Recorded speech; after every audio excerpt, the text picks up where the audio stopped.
long as you're willing to work. Welcome back to another episode of the Girl Stop Playin' podcast. It's your favorite homegirl, Coriel, here to encourage you to stop playing with your potential and start working for what you want in life and in love. You already know I'm bringing you the information and the conversations to help you make the money and get the honey. You can have it all as long as you are willing to work. And on today's episode, I have a working woman in the building who's making that money and advocating for Black women getting that honey. We have none other than the Codie Oliver in the building. Hello, hello, hello. Y'all, if you have been like under a rock or something and you are not familiar with the Codie Oliver, I'm sure you have heard of her brands, one of which being Black Love, the Black Love, which has been like a staple in the Black community. I think that our generation, I don't know how old you are, so I just always be saying our generation because I just be guessing. I'm 39. Okay, so we in the same. I'll be 40 shortly. Okay, so we in the same generation. Yes. I feel like Black Love has been a staple in our community of a positive representation of healthy, happy Black couples. So yes, healthy being the critical word. that Yes, part, thank you. with so many other like examples of what we don't want, I think that it's just so important to have, you know, a community, because it's so much more than just content, a community that you've built. So what was the mission behind Black Love? Like the initial thought? The initial thought was finding an example. Like my parents were divorced, so people telling me that I'm more likely to get divorced. There was a quote unquote Black marriage crisis at the time that this idea came to me. Black women, you know, the more degrees we have, we're told, the less likely we are to find a man. And I had a friend in particular who was pretty bitter after a breakup. And she was like, oh, no one's happy. Like, who's out there? Like I don't see it. And it kind of became my mission to show it to her. This was at the same time that the Obamas were being elected into office. I always say both of them because we were looking at both of them. And I was like, I know what it feels like to see them. We all felt that. We felt both the like, oh, look at this beautiful Black couple, Black love. But we also felt like, hey, if he can be president, any of us can, right? And so it's like that belief that if you see it, you can be it. And so I was like, I just have to create a place where Black love stories live.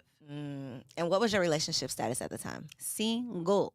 Oh, I didn't know that. So so what was the initial thought? Was it, I'm going to just have conversations with Black couples? Like what was in your mind? The initial thought was like a documentary in the back of my mind. At that time, I was in grad school for film producing. I had like documentaries weren't even cool in my mind, right?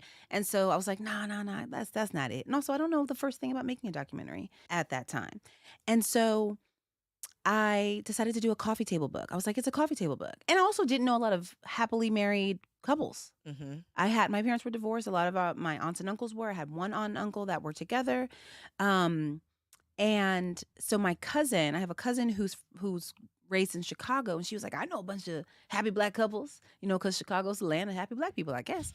And so we went out there and we did a bunch of audio interviews and took pictures, and, you know, for this coffee table book, that never happened for a bunch of reasons, but that's what I decided it should be. And I know even then, like I was selling it short because the documentary was in my head, but I was like, nah. And ultimately, a lot happened, like personally in my life. My dad got sick, et cetera. So it was just hard to keep it moving on top of finishing grad school and working and all of that stuff. And so fast forward, that was like 2008. Fast forward to 2013 when I met Tommy, who is a writer, director, producer, so many other things. But at the time meeting him, like I knew that about him and that he was a cinematographer. And I told him about the idea early on. Like we were dating immediately. So I told him about the idea pretty early, and he was like, we should just do it. Because I told him, like, I think it's a documentary. And he was like, yeah, let's do it. Because he's a producer. Were just dating at the time. Yeah. He's a producer, though. So he's like, let's go. There's nothing holding you back. Come on, let's go. He's also a cinematographer. So he's like, I can shoot it. So what we doing? Stopping us. Yeah. Yeah. And the rest is history. Basically. So when you come up with an idea like this, I think the part that the people on the outside looking in don't often realize is that when you come up with this great idea, who funds it? At that time, us. Like the goal, so there's a very clear a pretty clear strategy for making a documentary or indie film as a first-time filmmaker. Tommy had produced 2 movies at that point, one that he directed as well. I had been behind the scenes, right? I went to grad school for film. I worked at a studio. I worked at a nonprofit. So the clearest strategy there is like, make it, get grants, raise some money, do crowdfunding. Like that was new. Kickstarter and all that was, a thing then. Still is, I believe, but it was pretty new. So that's the strategy. Do that, make the thing, put it in the festivals, film festivals, and then HBO will pick it up and put it on TV, right? That was essentially the goal. And we were like, so a couple of things happened. I also worked for Canon. I did PR for Canon for a while, the camera company, and they had cinema cameras. And so my job was to connect them to filmmakers. So we convinced Canon to give Tommy a camera loan as a cinematographer and to make Black Love. And they did. So free equipment. So that's one leg up, right? We applied for a lot of grants and we were denied. We were told over and over again, like, oh, I don't see it. There was one grant that we did receive, but then also we did fundraise. We wrote letters to people that we felt like would care, like literally Black couples that we knew peripherally. We wrote letters and got a little bit of money that way. We even got miles. We literally got miles from 2 people so that we could travel to do the interview. So all of that helped make it happen. But ultimately, we were responsible for it. We were funding it. We got that grant we got was, I want to say like $20,000. But we were traveling all over the country to do these interviews. We were paying for an editor and, doing all of that ourselves with that was it. And so did it reach where you wanted it to go? In the grand scheme of things, did to Black this Love day, become? Oh, yes. yeah, for sure. It really did. A lot of people ask, did you expect it to do X, Y, Z? And it's like, on the one hand, yes, because I knew that we needed it. Me and Tommy needed it. Our people needed it. We knew that there was an audience for it. And we knew how important it could be. So that's the yes, right? But you're always still astonished, oh, it worked. We did it. So ultimately, yeah, I'm super proud of it. I'm so glad we also tapped out on the docuseries when we did, which was 6 seasons in.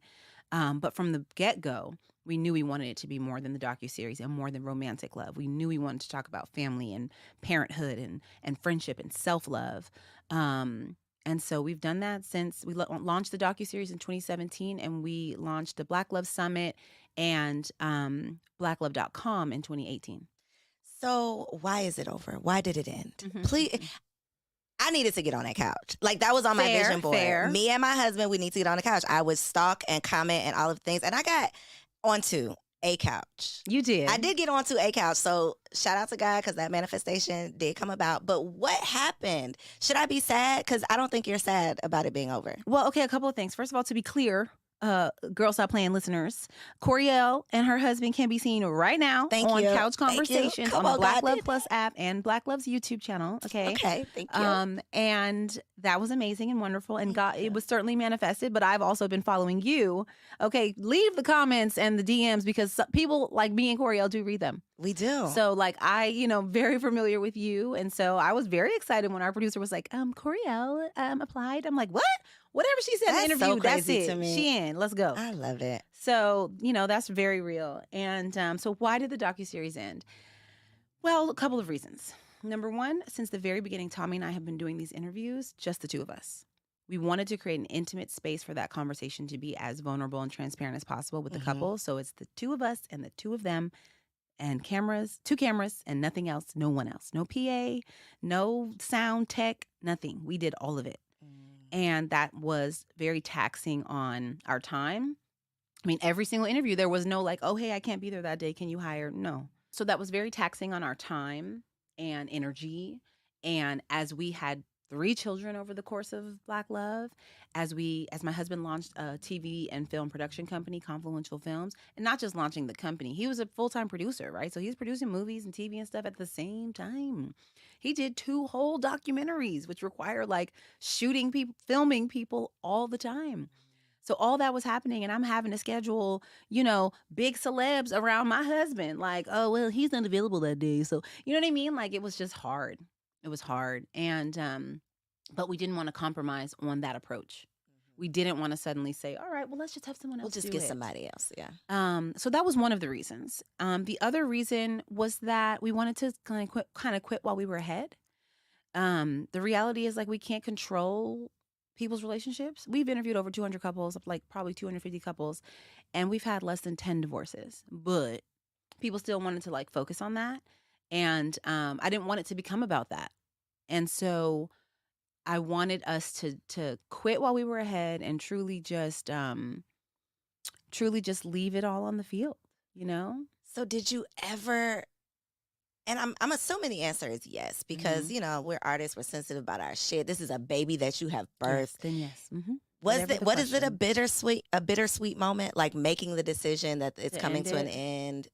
Have you dealt with people like me who are like, girl, bring this couch back? For sure. No, it's totally bittersweet. And I would say the hardest part for me has been, I loved meeting couples and being like, ooh, I know what I want to do. I want to put you on Black Love. You know what I mean? Like wanting to tell their stories, wanting to tell these unique, inspiring stories. And I say unique, like we never like professed that like every couple on Black Love was unique, as much as I would just meet somebody and get a nugget and be like, oh, somebody else needs to hear your story. Somebody else needs to hear that. And I don't have that in the same way. We still have all these platforms. I can still do a conversation, an event, a new show, or this or that. But that platform is not the same. And so when I meet couples that are interesting, I'm kind of just like, okay, cool. It's like put it on my notebook, and we'll see what we do. What's in that notebook? What's like, oh man, grand scheme of things, like the next? Yeah. And do you feel pressure for there to be a next big thing? Let me think on that one. But as far as like what's in the notebook, so much has happened since Black Love docuseries, right? We launched in 2017, 6 seasons. While doing that, we started the Black Love Podcast Network. We have 8 podcasts. And so just being able to tell some of those individual stories and journeys through that, right? So we have not that good to go through each one, but just the breadth of it, right? We've got 2 parenting podcasts. We have a men's wellness series. We have a podcast called Soul Affirmations, where if you saw Felicia and Kariga Bailey in season 5 discussing the transition of their first daughter the day she was born, like, that these are incredible people who who we all can learn from and learn what love looks like, and not just from a place of sadness, like understanding the breadth of grief and what it is. And so we have a podcast with them. And then we also have a podcast with the Amazing Clarks, which most people know as the couple where she was like, I got a tattoo when we were broken up. And he was like, where? On my booty. Where? On my booty. Say it again. On my booty. So they're like hilarious. And, second marriage, they're in their 50s. Like they're just full of knowledge and funny. And so just all these different stories that we're able to tell through the podcast, through our digital series like Couch Conversations, where we've had DeVal and Kadeen host, and Tab and Chance, and now Ace Hood and Sheila Marie. And so that notebook consists of all of that. It consists of Doula Dads, which is a series that we did highlighting the father's role in pregnancy and childbirth. So like those are the things in the notebook. And when you ask about like the next big thing, right? Frankly, it's like it being easier. You know what I mean? Like my team, we are like pushing these things into existence, like everybody else, right? Like trying to work with brands and trying to, sell tickets to events, and like that juggle of revenue and purpose. And it is a journey. It's a journey that like I studied broadcast journalism and film, not CEOing. Okay. That part. And so the learning, the mistakes, the leadership, the team building or lack thereof, while having 3 kids. And I don't mean while they're existing. I mean, like I had them over the course of this process, over the course of this professional journey. There's just so much stretching and stretching of the mind and the body. And so what's next is like being able to do those things while also like taking care of myself and my family, like having some peace. It's a lot. It's a lot of work. It's a lot of work. It's so much work, and it can feel so lonely, especially when it appears from the outside that you have it all together. That's annoying as hell. It's like, thank you, But that Yeah. kind of does me a Yeah. disservice Yeah. because now you don't want to help me. Now you're not reaching out for Girl. support. Now you're Yeah. not reaching out to help because you Yeah. think I got it all together. Yeah. I'm glad I make it look like I do. I'm glad I don't look like what I've been through. Right? But I'm still going through some things. I Yeah. don't just have it made in the shade. And I think Yeah. that's the part that social media kind of does a disservice because people expect that once you've achieved this thing or made it to this certain place, you're living a good life. And it's like, Yeah. no, I'm still... No. It's still hard. Like, it still takes work for me to be able to do these things. Speaking of hard and doing the work, your crazy self went from producing this documentary to doing what I think is one of the hardest things in life, which is producing an event. Yeah. So what's the mission and vision behind the Black Love Summit? Because there has to be a strong mission for you to be doing this hard thing. 6 years in a row. Of hardness. Yeah. So the Black Love Summit really has always been our opportunity to talk to our people in person, right? Like, we wanted to take the realness, the rawness, the transparency, and the relatability of the Black Love docuseries and bring that wherever we go, because that's what we realized was unique, was the vulnerability. That's also why we kept that intimate space of the two of us and the two of them. We bring that to blacklove.com with first-person stories, not just articles about some stuff, but like people talking about their own journeys. And we bring that in person with the Black Love Summit. And so we try to make sure that we're covering romantic love, but also like parenthood, also like getting your money right, like all of these ways that we want to live better, right? And that we can practice self-love and we can practice honing our relationships from romantic to familial. So that's how the breadth of topics work. And we just bring people in that we respect and admire, and or that have been on the show, which we still respect and admire them, but we try to make sure it's a combination of folks that our audience is familiar with because they've seen them on our platforms, but also people that we're like, that's a voice y'all need to be hearing from, like yours. Do you like mine? Do you feel pressure on your own relationship? Being in the spotlight, you can't really hide, because especially with the public platform like this, with the platform being focused on marriage, it's like, well, what y'all doing up in your marriage? Well, how y'all? So do you feel, obviously nobody's perfect, but do you ever feel like you have to keep up appearances or you have to appear to be perfect? I don't feel like I have to appear to be perfect.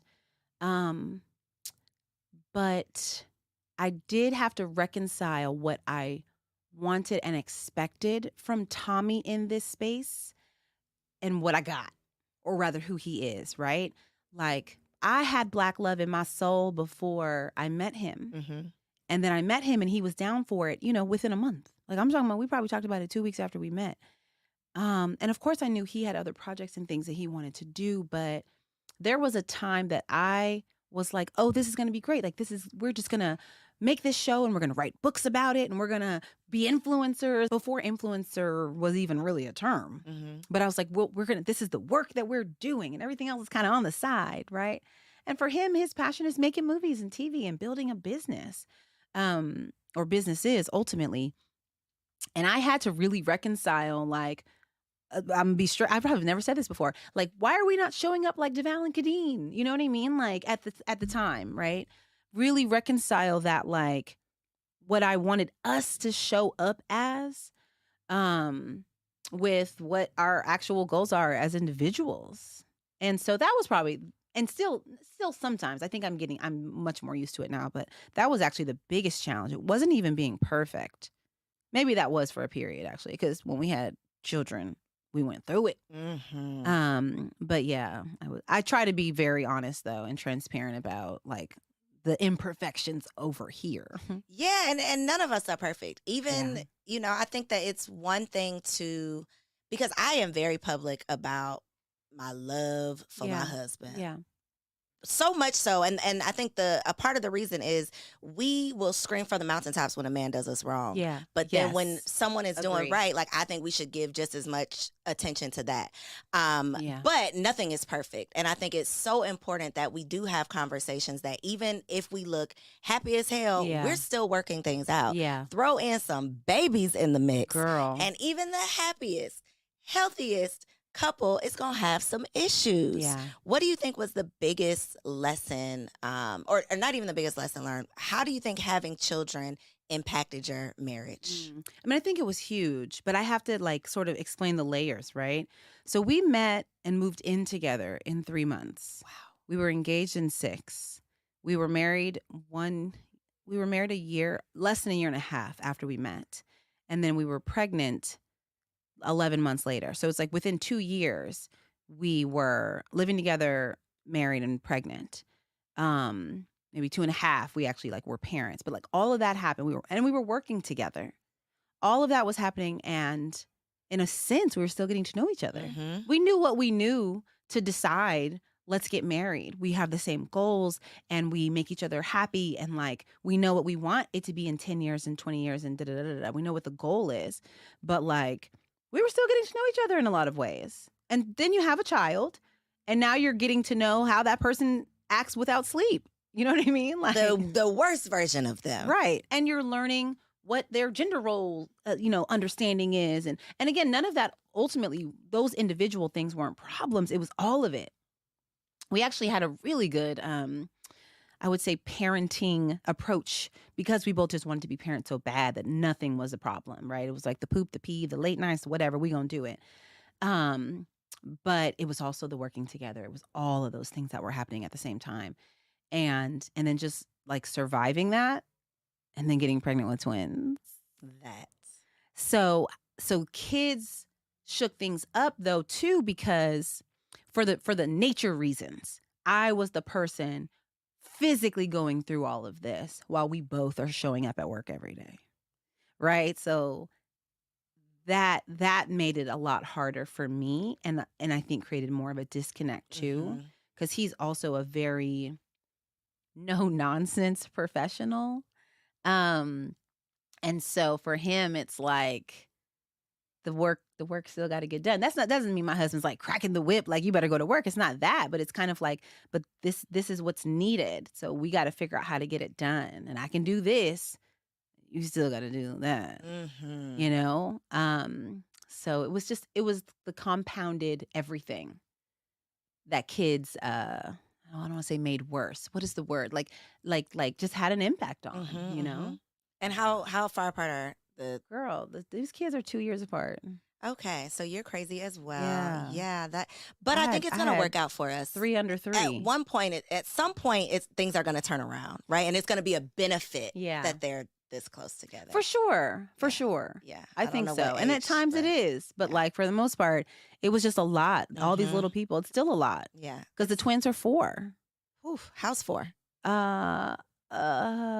Adorable and destructive. Terror. They are terrorists.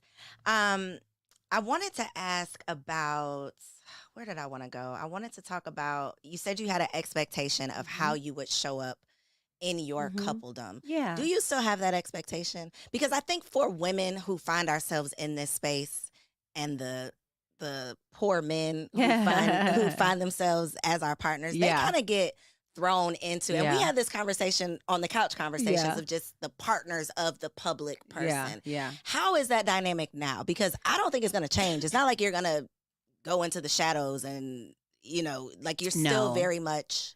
I would say Front Street.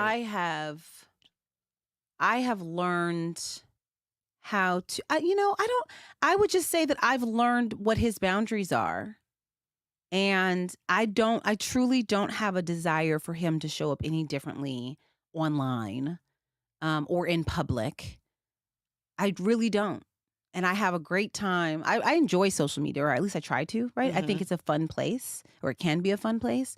And so I try to just like do it for the fun of it.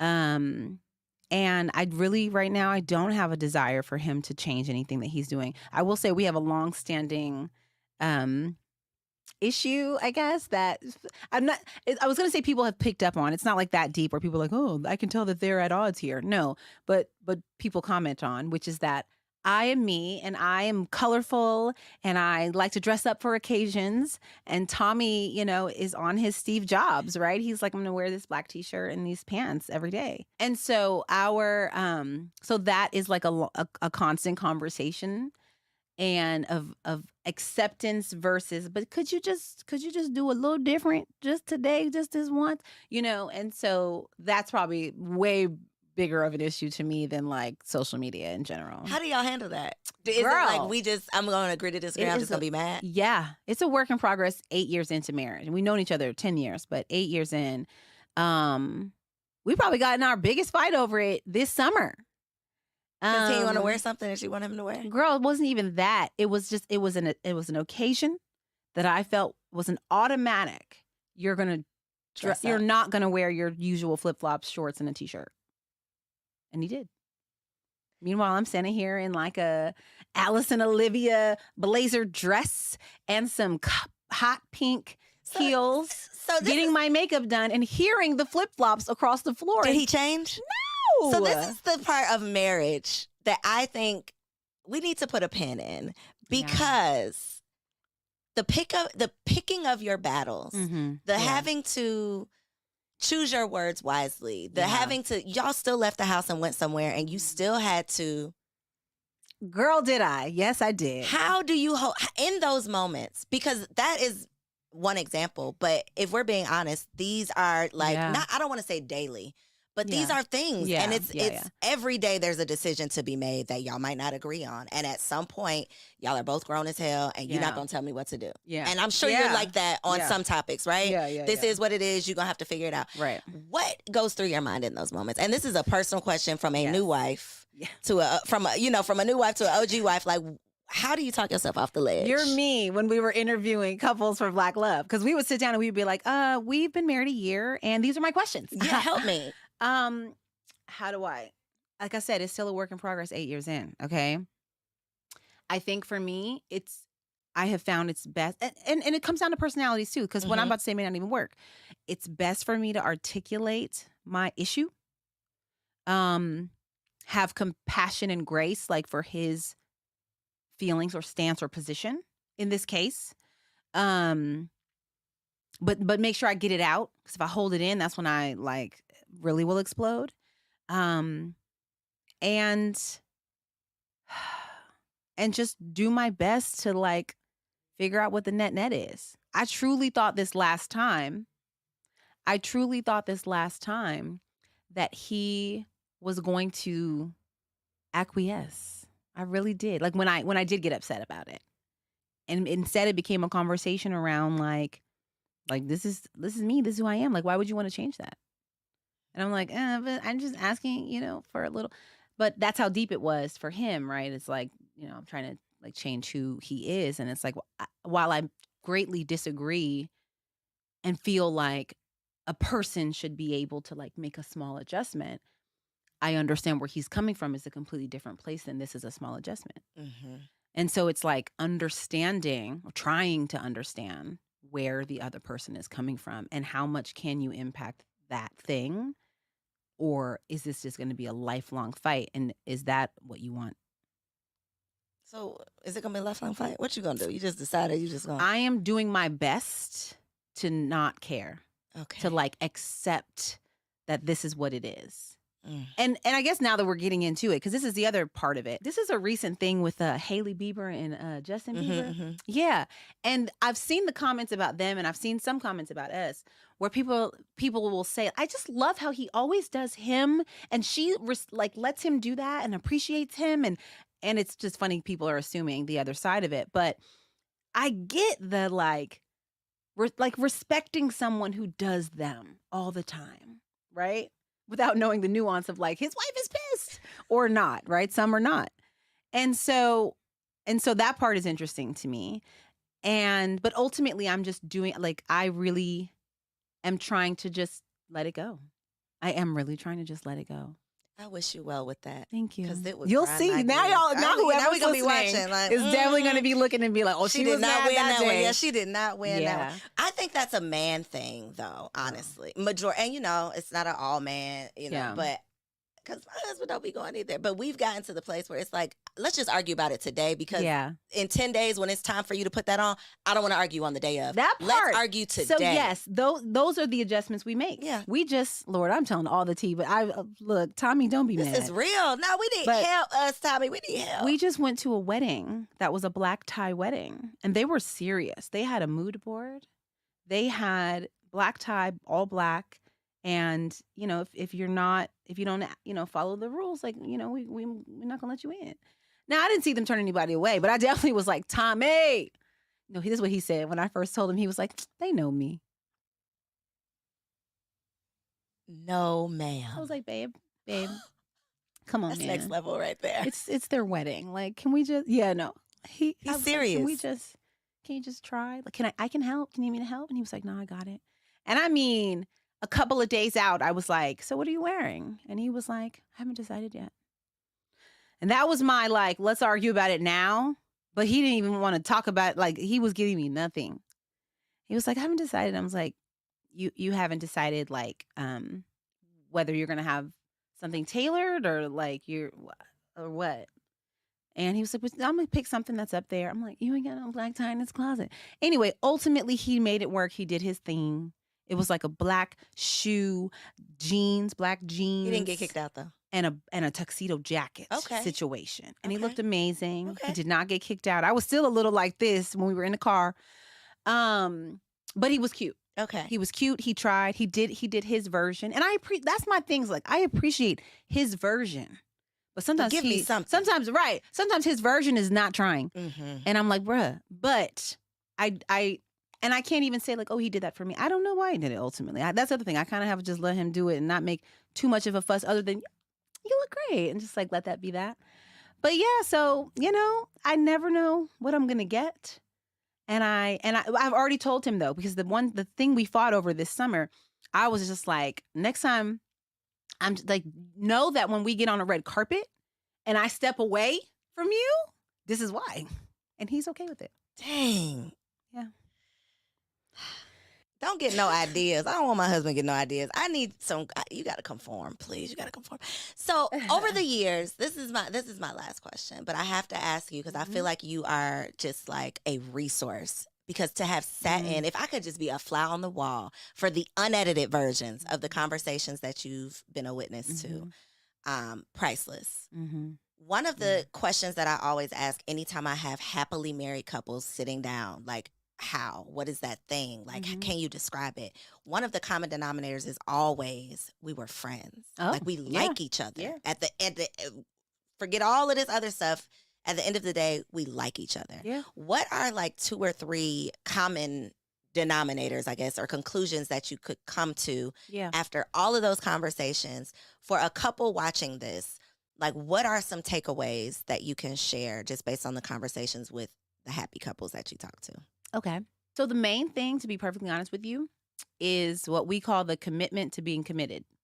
Like, it's literally the people who choose each other all the time. Because you could be friends first or you could not be, or, all of those things. I think that stuff matters. But I think that every day you have to, like, be willing to do the work. And you either just, like, give up and don't do that, or you do. But both of you have to do it. And so it was funny because, we did interview all of these couples and we came to that conclusion. Someone said it maybe in season 1 with us, like, said it to us, the commitment to being committed. And it stuck with us and we kind of observed it throughout, right? From infidelity to bankruptcy to disease and illness. It's like the choice to show up for each other. But the funny part is, before we ever made the show, we had watched this film called Meet the Patels. I used to work for a film festival. It was a documentary about this Indian actor, actually, in LA, who let his mom set him up on these, let his mom do the arranged marriage thing. He's American, or he's an American Indian, but his parents had an arranged marriage. And so through this really beautiful documentary, like, the lesson of, you make a choice to show up every day, no matter what. Like, of course, if somebody's bad to you or harming you, that's a different conversation. But these folks in the film, who had these arranged marriages, you're making a choice. You're checking some stuff off on paper, sure. You're letting your mama and her mama say, like, okay, I approve. And then you make a choice to show up and give your all. And I made a comment to my aunt and uncle who at the time had been married like 30 years. And I was like, yeah, it just seems like you just make a choice and commit to that. And they were like, duh. And this is before we ever did the show, right? So it just was like doubling, tripling down on that fact. But like you choose it. And if there comes a point that you don't, and you're really sure about why you don't, but until then, like you choose to honor your vows, honor that person, honor the commitment that you made, I got one last question. This is the last one for real. Yeah. So I think that as a single woman, your perception, it's like before you become a mom, you have an idea of the type of mom you're going to be. I'm not going to do this. My kids ain't going to do that. And then you become a mom and your kids are doing all the things because you realize life is hard. Like shit is getting real. So I think a single woman, you say all these things. My husband will never do this. My man will never do that. I got this laundry list of deal breakers. Then you get married.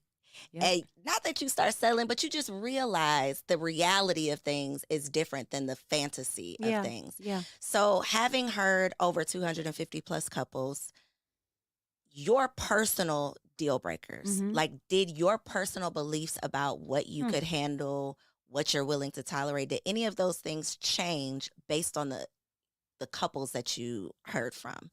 The short answer is I'm gonna say no, because I didn't go into marriage or the experience of interviewing these couples with deal breakers. I didn't. I truly went in like curious. My parents got divorced when I was like 12, and I thought that they were good, and I was struck and shocked by it. And that really is like half the reason why we're here, right? I wanted to understand, like, what does it take to make a marriage work? So for me, it was like, I want to know all the bad things that happen in a marriage and how you got through it. Because what I knew was that bad shit was going to happen. Infidelity wasn't even a deal breaker for me. I say wasn't for one reason, and I can explain. But infidelity, like, wasn't even a deal breaker for me because it was like, I don't know what happens in a marriage. Like, I don't know what makes somebody do that. I don't know what lull happened that someone makes a mistake and then is apologetic. Like, you made a commitment. Like, maybe you got to figure it out or not. You know what I'm saying? Again, there's certain things, people got their deal breakers. Or there's certain things that compound. But for me, it was like, I don't know. Y'all tell me. And so that really hasn't changed for me. Like, it's like, I don't know. Are you doing right by me? Do I feel good at my core about being here in this relationship?